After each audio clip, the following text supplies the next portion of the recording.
secrets de designer. Tout un programme. Je savais que les secrets intéressaient en général les gens, mais c'est une agréable surprise pour moi que de voir l'intérêt que vous portez aux secrets d'un designer, Ronan Bouroulec.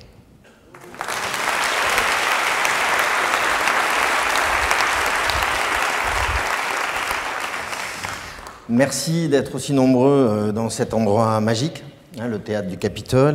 Merci à Toulouse Métropole, merci à la mairie de nous avoir permis d'y accéder.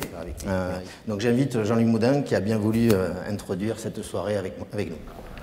Bien, bonsoir à tous. Quelques mots, parce que c'est pas pour moi que vous êtes venus, vous avez bien raison. Pour vous dire bonsoir, pour vous souhaiter la bienvenue ici au théâtre du Capitole de Toulouse, équipement métropolitain désormais. Et je suis heureux de souhaiter très chaleureusement et avec toute mon admiration la bienvenue à Ronan Bouroulec, qui est là, au premier rang, qui arrive de Bretagne. Et alors, on est ici dans un lieu emblématique, Stéphane l'a dit, emblématique d'une tradition de Toulouse avec une particularité. La mairie de Toulouse est bien la seule mairie de France qui abrite en son sein un théâtre, ce qui est très intéressant sur l'ADN culturel de la cité. En tout cas, je souhaite à tous une bonne soirée. Je remercie Stéphane, une fois de plus, de son initiative.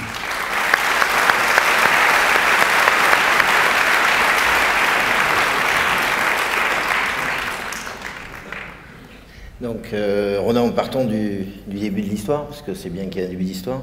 Comme je le disais tout à l'heure, ce qui est intéressant, c'est qu'on vous connaisse mieux, même si j'ai passé un petit bout de journée avec vous, je vais le faire partager. Donc, comment vous êtes-vous orienté dans un premier temps dans le design?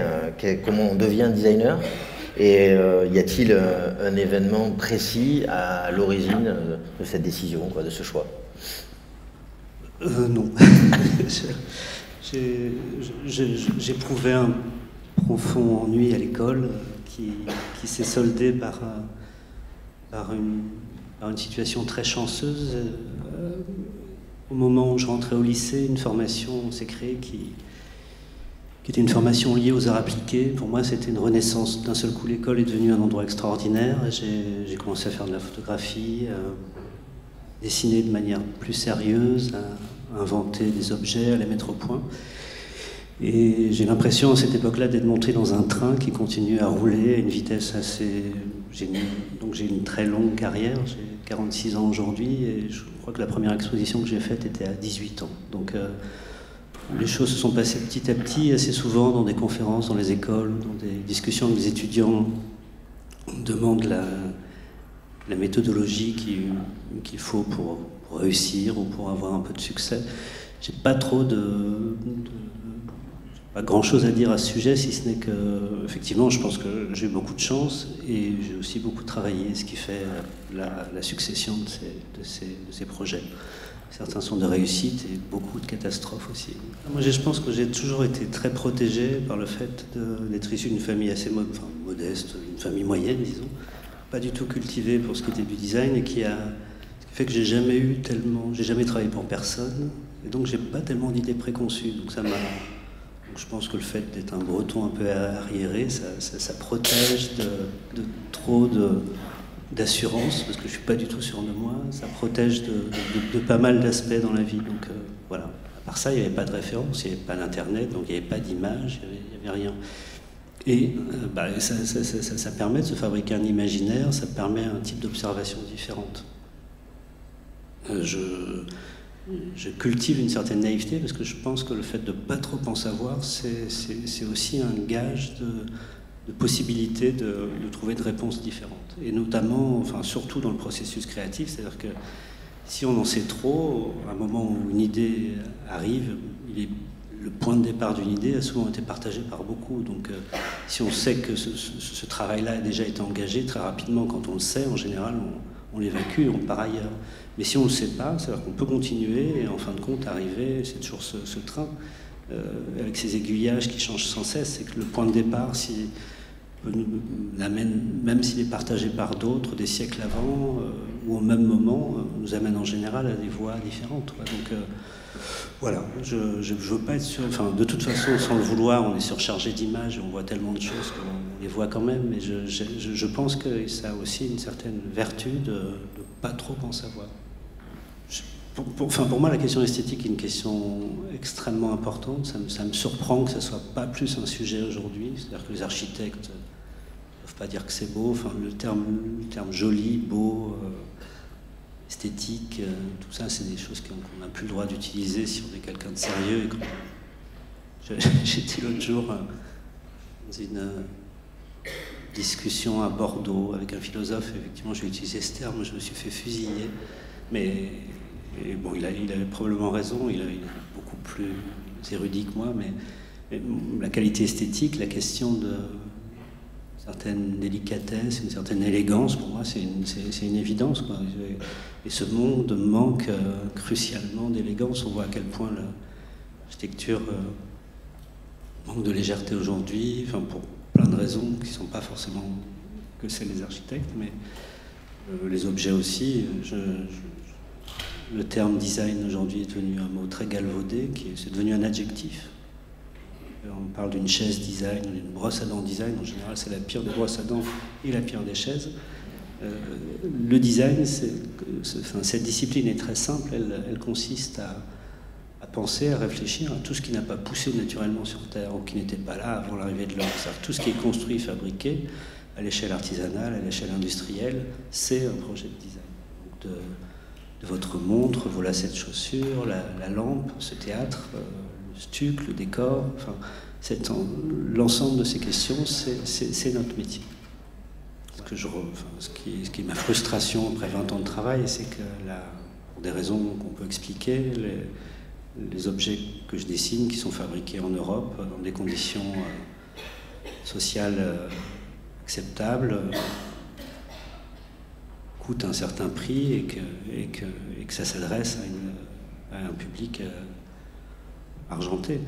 Et c'est une frustration pour moi. Mais on est dans une période un peu étrange où n'importe qui peut acheter une paire de Nike ou une veste à 200, 300 euros pour la veste, peut-être 150 pour les Nike, mais une chaise à 50 euros, ça paraît déjà être une fortune.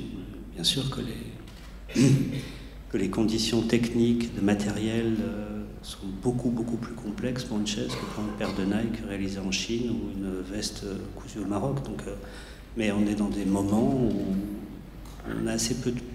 c'est ce qu'on voit d'une manière un peu plus civilisée, plus cultivée aujourd'hui pour l'alimentation. C'est qu'on comprend très bien qu'un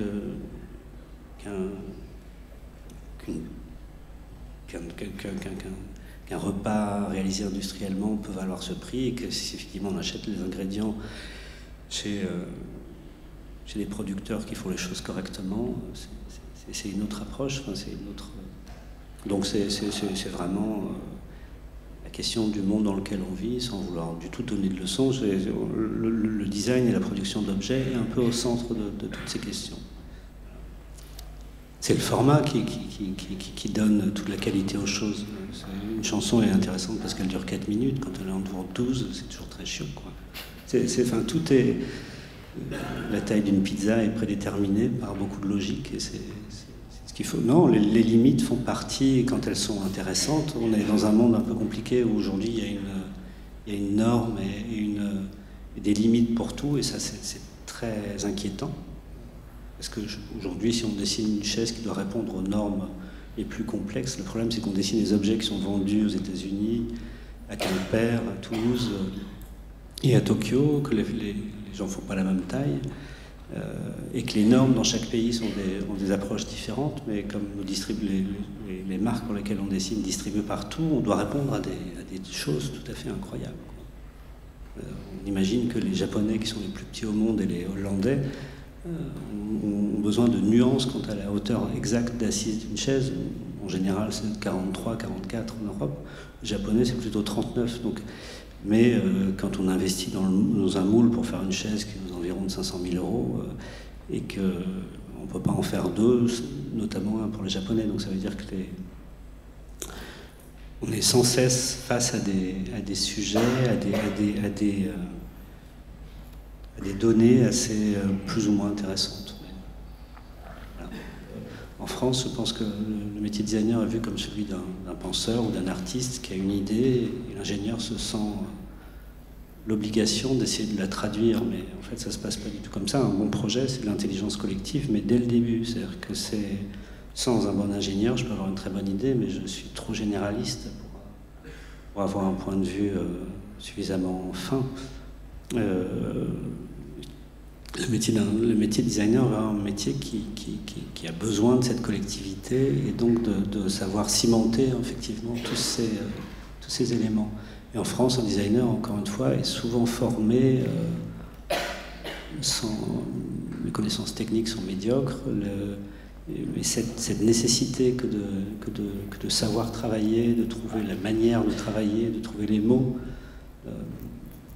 fait que, oui, les designers sont souvent arrogants et manquent de culture, et c'est un vrai problème. Je pense que les ingénieurs les détestent, probablement à juste titre, mais parce qu'on n'a pas su expliquer le processus qui fait qu'un projet, c'est quelque chose de commun qui se partage, et il faut réussir à motiver tout le monde et faire comprendre à tout le monde l'importance de sa coopération. Content de voir que tout ce que vous faites, Ronan, on peut le distribuer à travers Odos, à travers Trentotto et à travers Kansei. J'avais juste envie de faire un petit clin d'œil à un truc qui me paraissait important. C'est que, puisque j'ai ici le maire de Toulouse, hein, je me suis juste imaginé ce matin, avant de partir, je me suis dit, de quoi tu rêves en fait de cette histoire? Qu'est-ce qui te ferait le plus plaisir? Alors bien sûr que ça se passe bien et que vous preniez du plaisir tous ensemble. Et je me suis dit, pourquoi pas, parce que j'envisage de vivre dans cette ville le plus longtemps possible, bien sûr. Je me suis dit, est-ce qu'un jour je vais pouvoir traverser Toulouse? Je pense que Jean-Luc a déjà compris ce que je vais dire, en me disant que je vais traverser un square ou un endroit qui aurait été designé par Ronan et Erwan Bourlec.